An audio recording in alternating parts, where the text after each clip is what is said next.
Start. जय Hind all of you. आज हम हिंदी सब्जेक्ट में पाठ 5 पढ़ेंगे। इस पाठ का नाम है गलता लोहा, है ना। पाठ का नाम क्या है? गलता लोहा। यह एक कहानी है ना। गलता लोहा क्या है? एक कहानी है जो लेखक शेखर जोशी द्वारा लिखी गई है ना। अब इस कहानी में कौन कौन से पात्र है मैं आपको बताऊंगी। कि कहानी में मोहन नाम का एक लड़का है जो पुरोहित का पुत्र है। किसका पुत्र है? पुरोहित। और पुरोहित का नाम क्या है? वंशीधर। पुरोहित का नाम क्या है? वंशीधर। अब नेक्स्ट है इसमें घनराम, है ना। घनराम मोहन का मित्र है। घनराम कौन है? मोहन का मित्र। और घनराम के पिता का नाम क्या है? गंगाराम, है ना। घनराम के पिता का नाम क्या है? गंगाराम। मोहन के पिता का नाम क्या है? बंशीधर, है ना। अब इसके अंदर एक त्रिलोकसिंह है। त्रिलोकसिंह जो मास्टर है, शिक्षक है। इस कहानी में शिक्षक है। और रमेश जो है एक संपन्न परिवार का व्यक्ति है जो लखनऊ में रहता है। इस तरह के ये इसके पात्र है, कैरेक्टर है। अब यह कहानी गांव में ली गई, गांव से ली गई है। और यह कहानी में 2 मित्र हैं, है ना। मित्रों के नाम क्या है? मोहन और घनराम। ये दोनों मित्र है।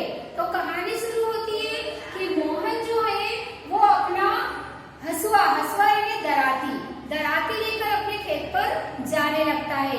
अब उसके जो पिता है वंशीधर, वो एक पुरोहित है। पुरोहित का काम क्या होता है? पूजन पाठ करना, है ना, यज्ञ हवन करवाना। लेकिन जो वंशीधर थे वो बुजुर्ग हो चुके थे, है ना। तो बुजुर्ग होने के कारण वो अपना काम ठीक से कर नहीं पाते थे।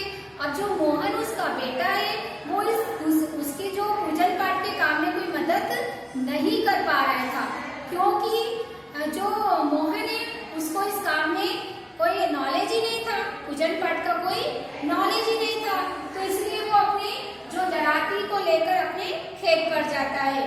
अब जब खेत पे घास काटने लगता है तो उसे लगता है कि मेरी जो दराती है उसमें धार नहीं है ना। अब जब धार नहीं है तो वो घास ठीक से कट नहीं पा रही थी जल्दी।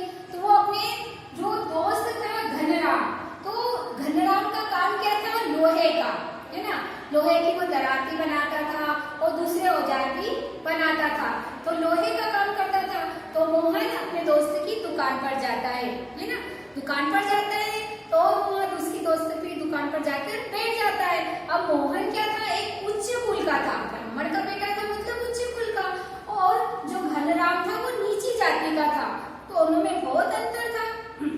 अब पहले के लोग बहुत इस अंतर को मानते भी थे। तो दोनों दोस्त जब मिल जाते हैं तो उनको अपनी पुरानी जो बचपन की बातें होती है वो याद आती है ना।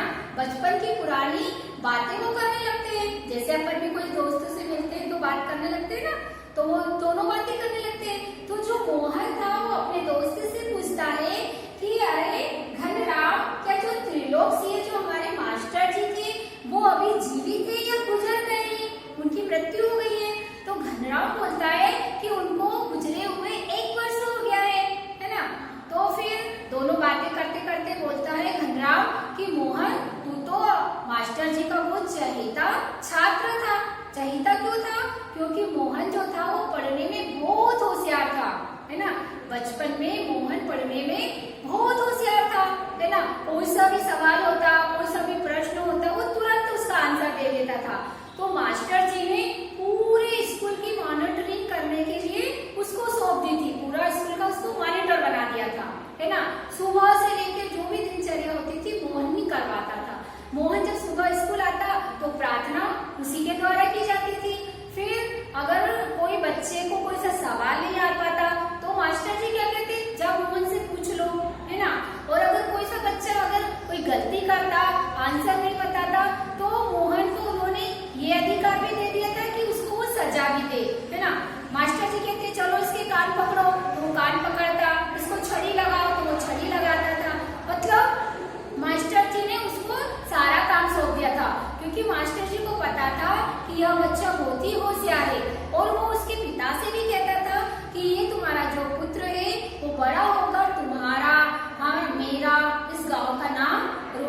करेगा, क्योंकि बड़े होकर वो बहुत बड़ी पोस्ट पर जाएगा। अब जो इसके अकॉर्डिंग जो घनराम था वो पढ़ने में बहुत कमजोर था, है ना, उसको कुछ समझ में नहीं आता था। तो बहुत बार तो वो अपने दोस्त के द्वारा ही बहुत बार दंडित होता था, उसको पनिशमेंट मिल जाती थी, क्योंकि मास्टर जी उसको भी कहते थे चल तेरे दोस्त से दंड लगा, इसके कान पकड़। तो इन सब कारणों के बाद भी दोनों में बहुत गहरी दोस्ती थी, है ना। अब क्या होता है कि घनराम सिर्फ 3rd क्लास तक पढ़ता है और वो अपनी पढ़ाई बीच में छोड़ देता है ना। जो उसके पिता थे गंगाराम, वो अपनी जो लोहे की दुकान थी उसमें अपना जो भी काम था वो उसको सिखाने लगता है। तो धीरे धीरे जो घनराम था वो काम सीखने लगता है ना। अब अचानक उसके पिता की मृत्यु हो जाती है, तो सारा काम जो दुकान का था उसी के सुपुर्द हो जाता था। और उधर क्या था, जो मोहन था वो 5वीं क्लास में उसको बहुत अच्छे मार्क्स आने के कारण उसको छात्रवृत्ति मिलती है, 5वीं क्लास में उसको छात्र मिलती है। तो इस कारण उसके पिता का हौसला और बढ़ जाता है कि अरे मेरा बेटा तो सचमुच ही मेरा नाम रोशन करेगा। अब 5वीं के बाद में उस गांव में स्कूल ही नहीं था। अब बड़ी क्लास के लिए उनको दूसरे गांव में जाना पड़ता था। तो क्या था कि वो गांव जो था दूसरा, जहाँ पे दूसरा विद्यालय था, वो उस गांव से 4 किलोमीटर था और बीच में एक नदी भी बहती थी, है ना। अब नदी बहती थी तो इन सब चुनौतियों के भी कारण जो उसके पिता था उसने अपना हौसला नहीं हारा और उन्होंने अपने बेटे का नाम उस स्कूल में लिखवा दिया।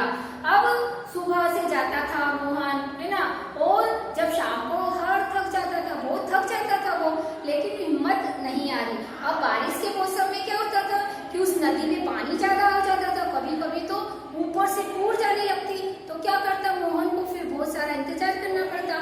तो उसके जो पिता थे, है ना, उसके जो पिता थे उन्होंने अपने यजमान यानी परिचित एक व्यक्ति था, तो उसी गांव में रहता था। तो उनने क्या करा कि उसके जो पुत्र के बारे में उसने बात कर ली थी कि जब भी नदी में ज्यादा पानी होगा तो तुम्हारे घर वो रुक जाया करेगा और जब पानी उतर जाएगा तो वो अपने घर आ जाएगा। ऐसी उसने बात कर ली थी। अब ऐसे ही समय निकलता गया। अब एक दिन क्या हो गया कि बहुत अधिक बारिश हुई, है ना। बारिश हुई तो मोहन ने पहले नदी के वहां जाकर देखा कि पानी कितना है। तो पानी उस टाइम तो थोड़ा कम था नदी में, तो उसने सोचा कि मैं निकल जाऊंगा, है ना। तो जैसे ही वो नदी पार करने लगा तो बीच जब नदी में आया तो बहाव एकदम से तेज हो गया पानी का। तो मोहन घबरा गया, लेकिन उसने हिम्मत नहीं हारी और जैसे तैसे उसने नदी पार कर ली, है ना। अब क्या हुआ, जब उसने घर जाके अपने पिता को बताया तो पिताजी भी घबरा गए कि उसकी जान पे आ सकती थी, कुछ भी हो सकता था। तो इस सब की चिंता होने लगी कि अब उसकी पढ़ाई का क्या होगा, अगर मैं स्कूल नहीं भेजूंगा तो ये बहुत पिछड़ जाएगा, क्योंकि मेरा बेटा तो बहुत होशियार है ना। अब एक दिन फिर अचानक ही उनका जो रमेश नाम का, है ना, एक व्यक्ति था रमेश नाम का, जो लखनऊ में रहता था, शहर था लखनऊ, है ना। तो शहर से अपने गांव में आता है किसी काम से। तो वो उसके जो मोहन के पिता थे उनसे बात करता है कि हाँ दादा क्या हालचाल है, क्या है। तो जो उसके पिता थे मोहन के, वो अपने बेटे की पढ़ाई के बारे में चिंतित थे। तो वो उससे बताते कि यार मेरा बेटा तो बहुत होशियार है, लेकिन वो आगे की पढ़ाई कैसे करेगा, उसको बहुत सारी प्रॉब्लम आ रही है। तो जो रमेश नाम का व्यक्ति था वो क्या कहता है कि इसको तुम मेरे साथ में शहर भेज दो, मैं वहां पर जाके इसका बहुत अच्छे स्कूल में नाम लिखवा दूंगा और ये अच्छे स्कूल में जाएगा तो अच्छी और पढ़ाई करेगा, क्योंकि शहर की पढ़ाई तो बहुत अच्छी भी होती है। तो वो बड़े खुश हो जाते हैं, है ना, उसके पिता बड़े खुश हो जाते हैं। तो वो बोलते कि वह तुम्हारे रूप में तो मेरे को भगवान साक्षात मिल गए, तुमने तो मेरी सारी चिंता ही दूर कर दी। तो रमेश बाबू के साथ में मोहन उनके शहर चला जाता है ना। अब जब वो शहर जाकर देखता है कि रमेश बाबू के घर में तो बहुत सारे लोग थे, है ना, उनके घर में 2 स्त्रियां थी और 2 औरतें महिलाएं थी। तो एक महिला को मोहन क्या कहता था, चाची कहता था, और दूसरी महिला को वो भाभी कहता था, है ना। अब धीरे धीरे जो दोनों औरतें थी उसको धीरे धीरे काम बताने लगी कि मोहन जाओ सब्जी से, बाजार से सब्जी लेकर आ जाओ, मोहन जाइए तुम मार्केट से किराने का ये सामान लेके आ जाओ, तुम थोड़ी सी झाड़ू लगा दो, है ना, इतने से बर्तन है मोहन तुम ये साफ कर दो। तो धीरे धीरे उसको बहुत सारा वो औरतें काम बताने लगी। अब धीरे धीरे क्या हो गया, वो घर का काम तो करता ही था, आस पड़ोस की औरतें भी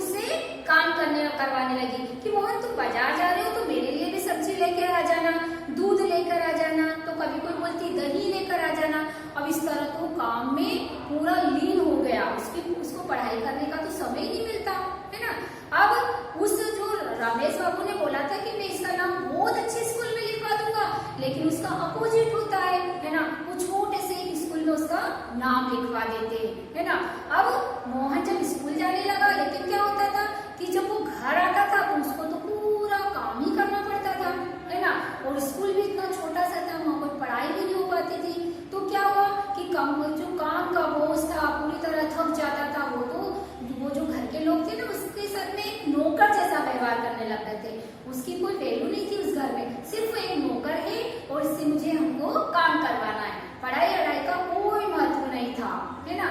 अब धीरे धीरे क्या हुआ कि वो पढ़ाई से दूर होता गया, है ना। अब जब गर्मी की छुट्टी होने होती थी तो कभी तो उसको गाँव भेज देते थे, लेकिन कभी तो रमेश बाबू उसको गाँव ही नहीं भेजते थे, है ना।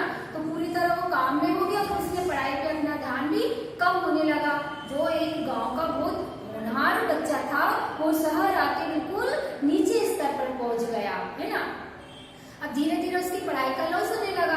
फिर वो गांव गया एक बार, तो गांव में उसने अपने पिता से मिला, तो पिता तो बड़े खुश हो रहे थे कि मेरा बच्चा शहर में जाके पढ़ाई कर रहा है। तो अब इन सब कारणों से वो जो मोहन था, वो अपनी जो परेशानी भी नहीं बता पा रहा था अपने पिता को, क्योंकि वो समझता था कि अगर मैं अपनी परेशानी बताऊंगा तो मेरे जो पिता है वो बहुत ही दुखी हो जाएंगे, है ना। इन सब कारणों से वो अपनी बात भी नहीं बता पाया। अब धीरे धीरे समय निकलता गया।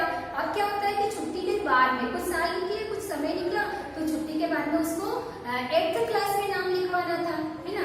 8th क्लास में आ गया था वो, तो नाम लिखवाना था।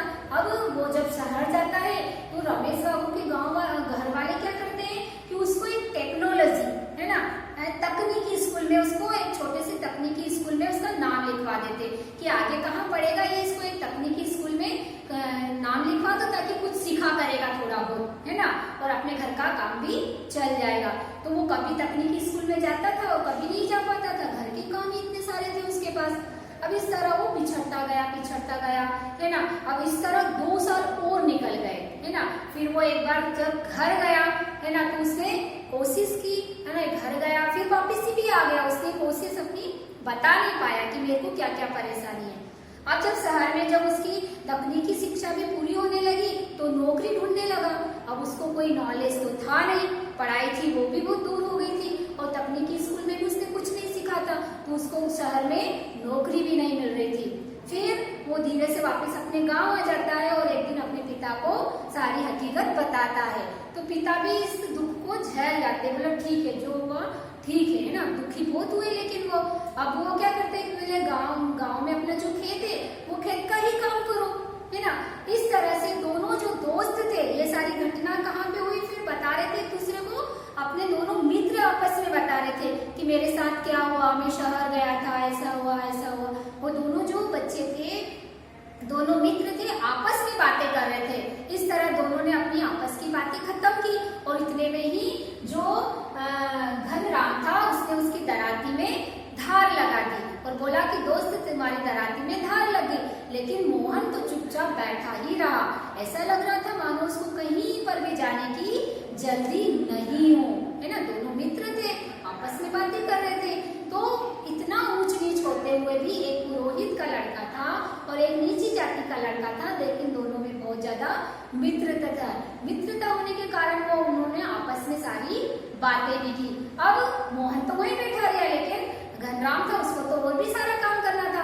तो उसने एक लोहे की छड़ी निकाली, है ना, लोहे की छड़ी निकाली, और उसको लोहे की छड़ी को उसने पहले गलाया, है ना, गलाकर उसने गोल आकार देने की कोशिश की। उस लोहे को जब वो नरम हो गया तो उसको छड़ी को गोल आकार देने की कोशिश की, लेकिन वो कर नहीं पा रहा था, है ना।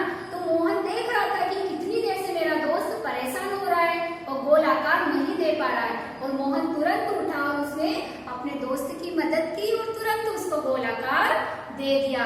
इस तरह की ये कहानी थी। Okay, bye.